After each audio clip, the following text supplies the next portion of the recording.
ఒక గ్రామంలో ఒక పేదవాడు ఉండేవాడు. అతను రోజు అడవికి వెళ్ళి గొర్రెలను మేపుకొని తిరుగు ప్రయాణంలో కట్టెలు కొట్టుకువచ్చి సంతలో అమ్ముకునేవాడు. అలా తను కట్టెలు అమ్మగా వచ్చిన డబ్బుతో తాను సంతోషంగా గడపసాగాడు.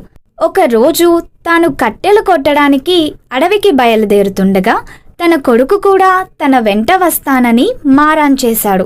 సరే అని తనతో పాటు తన కొడుకుని కూడా తీసుకొని వెళ్ళాడు. గొర్రెలను తన కొడుకుకి అప్పగించి దూరంగా కట్టెలు కొట్టడానికి వెళ్ళాడు. కొంచెం సేపటికి ఆ పిల్లవాడికి గొర్రెలు మేపటం విసుగేసింది. తనకి ఒక ఆలోచన వచ్చింది. అంతలో పిల్లవాడు నాన్నా పులి అని అరవటం మొదలుపెట్టాడు. అది విన్న వాళ్ళ నాన్న పరుగెత్తుకు వచ్చి చూశాడు. అక్కడ పులి తనకు కనిపించలేదు. నాన్నను చూసిన పిల్లవాడు నవ్వసాగాడు. వాళ్ళ నాన్న తిరిగి కట్టెలు కొట్టడానికి వెళ్ళాడు. మరలా పిల్లవాడు పులి అని అరిచాడు. మరలా తిరిగి నాన్న పరుగెత్తుకొచ్చాడు. నాన్నను చూసి పిల్లవాడు మళ్ళీ నవ్వాడు.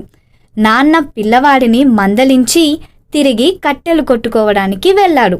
ఈసారి నిజంగా పులి వచ్చింది. దానిని చూసి భయపడిన పిల్లవాడు నాన్నా పులి, నాన్నా పులి అని అరిచాడు. అది విన్న వాళ్ళ నాన్న మళ్ళీ పిల్లవాడు అబద్ధం ఆడుతున్నాడని అనుకొని పట్టించుకోలేదు. ఈ లోపల పులి గొర్రెలను తినేసింది. నీతి: అవసరమైన అబద్ధం ఆడరాదు.